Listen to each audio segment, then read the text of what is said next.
Hi friends, എല്ലാവർക്കും ജിസ്മി കിച്ചണിലോട്ട് സ്വാഗതം. ഇന്ന് നമുക്ക് പരിപ്പുവട ഉണ്ടാക്കാം അല്ലേ. നല്ല മഴയൊക്കെ പെയ്യുന്ന സമയത്ത് കട്ടൻ ചായയും പരിപ്പുവടയും നല്ല കോമ്പിനേഷനാണ്.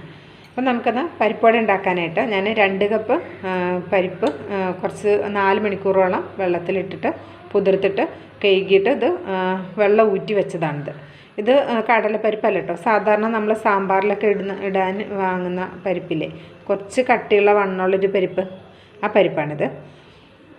ആദ്യം നമുക്ക് ഈ പരിപ്പിനെ ഒന്ന് ചതച്ചെടുക്കണം. ചതച്ചെന്നല്ല, നന്നായിട്ട് അരഞ്ഞും പോകരുത്. നമുക്ക് കയ്യിലിങ്ങനെ വാരിയെടുത്താൽ ഇങ്ങനെ പരുത്താൻ പാകത്തിനുള്ള രീതിയിൽ നമുക്കൊന്നിതൊന്ന് ക്രഷ് ചെയ്തെടുക്കണം. നമുക്ക് പരിപ്പുവട ഉണ്ടാക്കാനായിട്ട് ഇത് 1.5 സവാളയാണ്, വലിയ സവാള 1.5 സവാള ചെറുതായിട്ട് കട്ട് ചെയ്ത് വെച്ചിട്ടുണ്ട്. പിന്നെ നമുക്കൊരു 3 പച്ചമുളക് വേണം.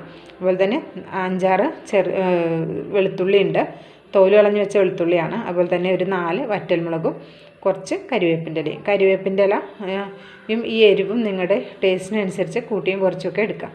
കരിവേപ്പിൻ്റെ ഇല കുറച്ച് കൂടുതൽ എടുത്താൽ കുറച്ച് കൂടുതൽ ടേസ്റ്റ് ആയിരിക്കും. പിന്നെ നിങ്ങൾക്ക് എന്താ പറയുക, കായത്തിൻ്റെ പൊടി ഉണ്ടെങ്കിൽ കായത്തിൻ്റെ പൊടിയും നമ്മളിത് കൂട്ട് ഉണ്ടാക്കുന്ന സമയത്ത് ചേർത്ത് കൊടുക്കാം. ഞാൻ കായത്തിൻ്റെ പൊടി ചേർക്കുന്നില്ല, കായത്തിൻ്റെ പൊടീൻ്റെ അടുത്ത് ഇല്ലാത്തതുകൊണ്ടാണ് ചേർത്ത് കൊടുക്കാത്തത്. അത് നിങ്ങളുടെ അടുത്തുണ്ടെങ്കിൽ തീർച്ചയായിട്ടും ചേർത്ത് കൊടുത്തോളൂ, നല്ലൊരു ടേസ്റ്റ് ആയിരിക്കും. ഒന്ന് ആദ്യം നമുക്ക് ഈ പരിപ്പിനെ നമുക്കൊന്ന് ക്രഷ് ചെയ്തെടുക്കാം. മിക്സിയുടെ ഇതേപോലെ ചെറിയ ജാറിലേക്ക് നമുക്ക് കുറച്ച് വീതം ഇട്ടിട്ട് ക്രഷ് ചെയ്തെടുക്കാം. നമ്മളിതിങ്ങനെ ക്രഷ് ചെയ്തെടുക്കുന്ന സമയത്ത് വെള്ളമൊന്നും ചേർക്കരുത് കേട്ടോ. വെറുതെ ഇതിങ്ങനെ നമ്മൾ കഴുകി ഊറ്റി വെച്ചിരിക്കുന്ന പരിപ്പ് ഇങ്ങനെ ഇട്ടിട്ടൊന്ന് ക്രഷ് ചെയ്തെടുത്താൽ മതി. ഇത് ഞാനിതൊന്ന് ക്രഷ് ചെയ്ത് വരാം. ഇതൊന്ന് ക്രഷ് ചെയ്തെടുത്തിട്ടുണ്ട്. ഇതേപോലെ തീരെ അരയാതെ ഇരിക്കരുത്, നന്നായിട്ട് അരഞ്ഞു പോകരുത്. നിങ്ങൾക്കറിയാമല്ലോ പരിപ്പുവടയുടെ ആ ഒരു കൺസിസ്റ്റൻസി എങ്ങനെയാണെന്ന്. നമ്മൾ കയ്യിലെടുത്ത് ഇങ്ങനെ ഉരുട്ടി പരത്തേണ്ട കോലത്തിൽ നമ്മൾ അരച്ചെടുക്കുക. നമുക്കൊരു ബൗളിലേക്ക് മാറ്റാം.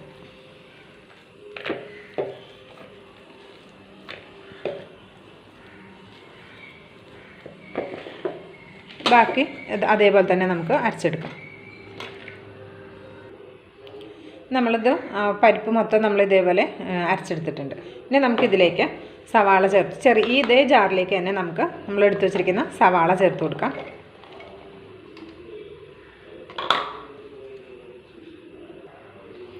ഇതിലേക്ക് നമുക്ക് വെളുത്തുള്ളി ചേർത്ത് കൊടുക്കാം, പച്ചമുളക് ചേർത്ത് കൊടുക്കാം. പച്ചമുളകൊക്കെ നമ്മുടെ എരിവിനനുസരിച്ച് ചേർത്ത് കൊടുക്കാം.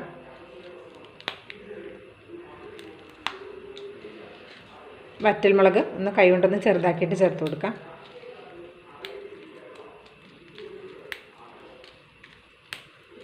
ഉപ്പ് നമ്മൾ അവസാനം ചേർത്താൽ മതി കേട്ടോ. ഉപ്പ് ഇപ്പോൾ ചേർത്തിട്ടില്ല, ഉപ്പ് അവസാനം ചേർത്താൽ മതി. ഇനി കരിവേപ്പിൻ്റെ ഇല കൂടി ചേർത്ത് കൊടുക്കാം.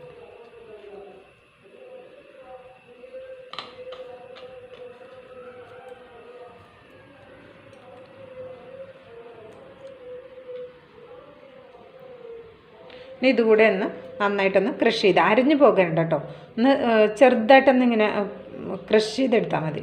ഇതും കൂടി ഒന്ന് ക്രഷ് ചെയ്തിട്ട് വരും. ഇത് നമ്മൾ അരച്ചെടുത്തിട്ടുണ്ട്, അരക്കല്ല ക്രഷ് ചെയ്തെടുത്തിട്ടുണ്ട്. അത് നമ്മൾ ഈ പരിപ്പിലേക്ക് ചേർത്ത് കൊടുക്കാം.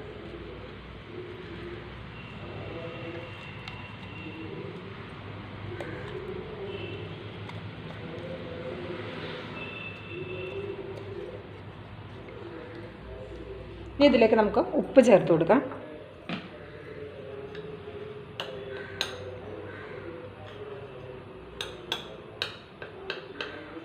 ഉപ്പ് നമ്മുടെ ടേസ്റ്റിനനുസരിച്ച് ചേർത്ത് കൊടുക്കാം.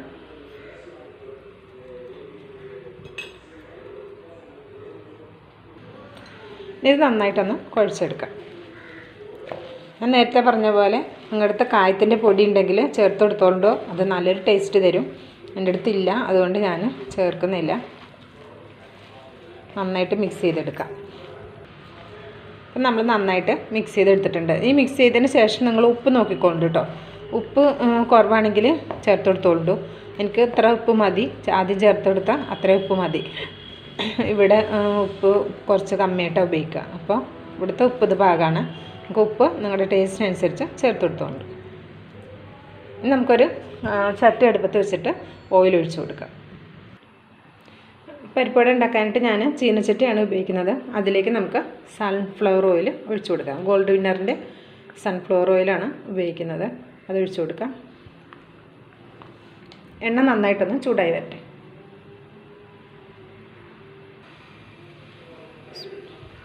നമുക്ക് എണ്ണ ചൂടായി വരുന്ന സമയത്ത് നമുക്ക്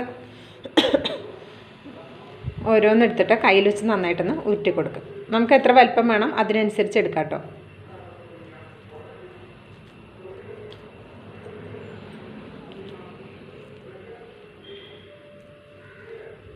ഇങ്ങനെ കയ്യിൽ വെച്ചിട്ട് ഇതിങ്ങനെ പരത്തിയാൽ മതി. കറക്റ്റ് പരിപ്പുവടയുടെ ഷേപ്പിൽ കിട്ടും. കണ്ടോ? ഇനി നമുക്കിത് എണ്ണയിലേക്ക് ഇട്ട് കൊടുക്കാം.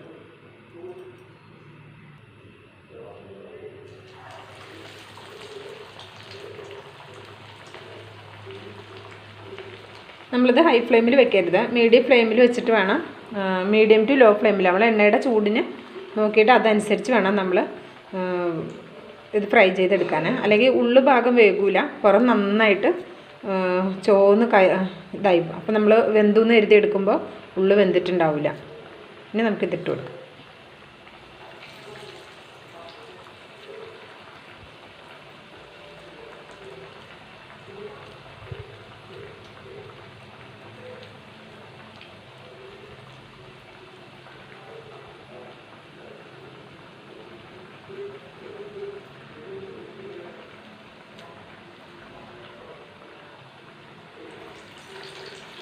ഇനി അത് ഫ്രൈ ആയി വരട്ടെ. അപ്പം നമ്മൾ പരിപ്പുവട ഇവിടെ റെഡി ആയിട്ടുണ്ട് കേട്ടോ. ഇതേപോലെ തന്നെ നമുക്ക് ബാക്കിയുള്ള പരിപ്പുവടയും ഇതേപോലെ ഉണ്ടാക്കിയെടുക്കാം കേട്ടോ.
നമ്മൾ ഇതിലേക്ക് ഇഞ്ചി ചേർത്ത് കൊടുക്കാൻ മറന്നു പോയിന്ന് കേട്ടോ.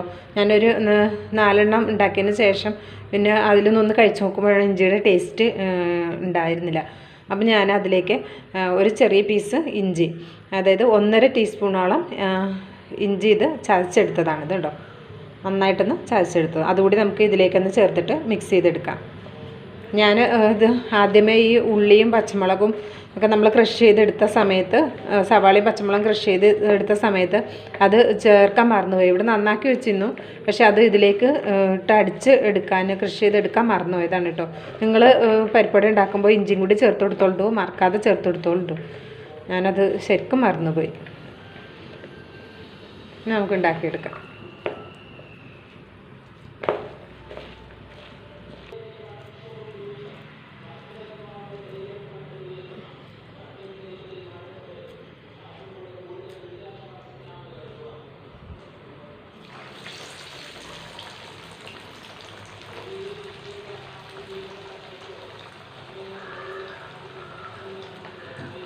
കേട്ടോ.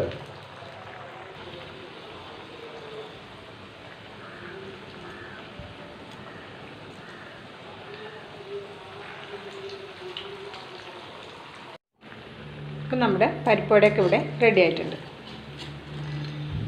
നമുക്ക് ഫ്ലെയിം ഓഫ് ചെയ്യാം. സെർവ് ചെയ്യുന്ന ഒരു പാത്രത്തിലേക്ക് മാറ്റാം.